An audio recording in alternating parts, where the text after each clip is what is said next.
কুরবানির গরু কেনার জন্য প্রত্যেকবারই মাটির ব্যাংক কিনে এনে সেই ব্যাংকে আমরা টাকা জমাই। এই যে এখন হচ্ছে কুরবানির ঈদ চলে আসছে, তো ভাঙার সময় হয়ে গেছে। এক এক করে হচ্ছে আমরা ব্যাংকগুলো ভেঙে ফেলবো, কার কত টাকা হলো সেটাই দেখবো। তো এখন প্রথমে হচ্ছে আমার ছেলের যে ব্যাংক, যেটাতে ওই টাকা জমাইছে, তো সেটা ভাঙা হইলো। তো এখন হয়েছে মেয়ের ব্যাংকটা ভাঙা হবে।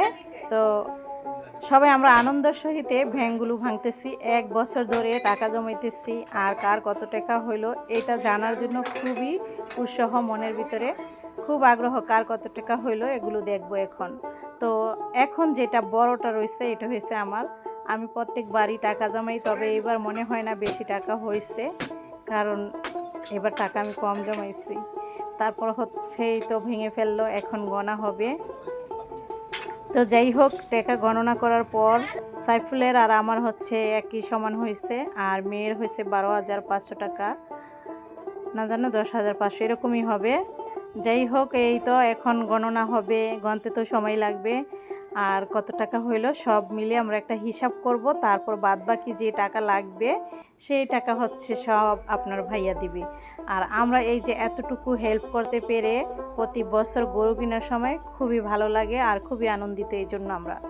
আর গরু কেনার সময়ও কিন্তু আমরা যাই, তো যখন যাব তখন কিন্তু আপনাদের সাথে আবার শেয়ার করব। তো এখন হচ্ছে আমরা এই টাকাগুলো ভাঁজ করব, ভাঁজ করার পর আপনাদের ভাইয়া হচ্ছে গুনে নিবে। তো আসলে আসলে আমরা যারা মধ্যবিত্ত তারা যদি ভাগে কুরবানি দিতে যাই তাহলেও সমস্যা, মানে কারে রেখে কাকে দিব এরকম বিষয়টা হয়ে যায়। আর তাছাড়া কখনো আপনাদের ভাইয়া ভাগের যে জিনিস কুরবানি দেওয়া বা যে কোনো জিনিসই ভাগে সে পছন্দ করে না, ছুটে হলেও আমরা হচ্ছে একাই দেওয়ার চেষ্টা করি। তো এই জন্য আর কি আপনার ভাইয়াকে একটু হেল্প করতে পারলে আমাদেরও ভালো লাগে, কারণ মানুষটা তো সংসারের সমস্ত দায় দায়িত্ব তার উপরে। এখন যদি আমরা একটু তাকে হেল্প করতে পারি তাহলে তো তার একটু কমলো, চাপটা কমলো। তো এই জন্য দেখা গেছে কত টাকা কত দিকে আমরা ভেঙে ফেলি, ছেলেমেয়েরাও কিন্তু অনেক টাকা ভাঙে। তারপর হচ্ছে মানে এইভাবে সেভাবে কিন্তু টাকাগুলো চলে যেত। তো কিছু কিছু টাকা ওদের প্রয়োজন অনুযায়ী ওরা ভাঙছে, আবার থাকছে। মানে রাখার যদি একটা সিস্টেম করে দেন, প্রত্যেক বাড়িতেই দেখা গেছে কিছু না কিছু টাকা ছেলেমেয়েরা জমাবে। আর যদি ওই খাওয়া কিন্দা এরকম মানে বিলাসিতার শেষ নাই, ওরকমভাবে এই যে জমানোর সিস্টেমটা যদি করে না দিতাম তাহলে ওরা কী করতো, টাকাগুলো অন্য অন্যভাবে ভেঙে ফেলতো। ভাঙে না যে এমনও কথা না, ভাঙে, তবে আবার কিছু জমানোর তাদের চিন্তা থাকে যে ব্যাংক তো কিনে দিয়েছে, জমাতে তো হবে, তখন যদি আমাদের টাকা কম হয় কেমন হবে, এরকম একটা চিন্তা করেও কিন্তু তারা যেই জায়গায় বেশি ভাঙার কথা ওই জায়গায় কম খরচটা করে আর কি। এই হচ্ছে বিষয়টা। তো আমরা যদি এইভাবে পরিবারের লোকজন যদি আমরা একটু বুঝে শুনে চলি, শুধু কুরবানির কাজেই না, কুরবানির কাজ তো ভালো কাজ, এখানে জমায়া দিতে পারলেও ভালো, বা অন্য অন্য সময়ও কিন্তু আপদ বিপদে এইভাবে মাটির ব্যাংকে যদি আমরা টাকা রাখি, মাটির ব্যাংকে না ব্যাংক, যাই হোক, এই মাটির ব্যাংকে টাকা রাখলে কিন্তু অনেকটা ভালো হয়।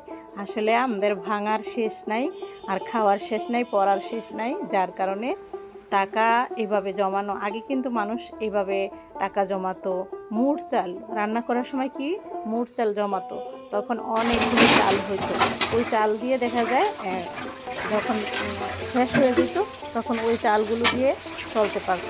তো টাকা পয়সার বিষয়টা এরকমই, টাকা পয়সা যত থাকে ততই লাগে, আবার যত না থাকে তখন আবার এমনি এমনিই হয়ে যায় বিষয়টা।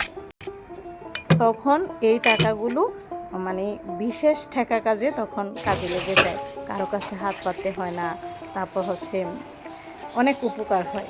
এই হচ্ছে আসল কথা, যেটা সত্য কথা। আমরা ছেলে মেয়েদেরকে কিন্তু এইভাবে শিখাইতে পারি যে টাকা তোমরা জমাও, খুশি হয়ে ওদেরকে ব্যাংক কিনে দিব, যে তোমরা কে কত টাকা জমাইতে পারো, এই যে নাও মাটির ব্যাংক কিনে দিলাম, টাকা জমাও। প্রত্যেকবার আমি এই কাজটা করে থাকি। আর 1 বছর পর, 1 বছর তো হয় না, যাই হোক 8 মাস বা 9 মাস যাই লাগুক, এই এতদিন লাগায় টাকাটা জমানো হয়।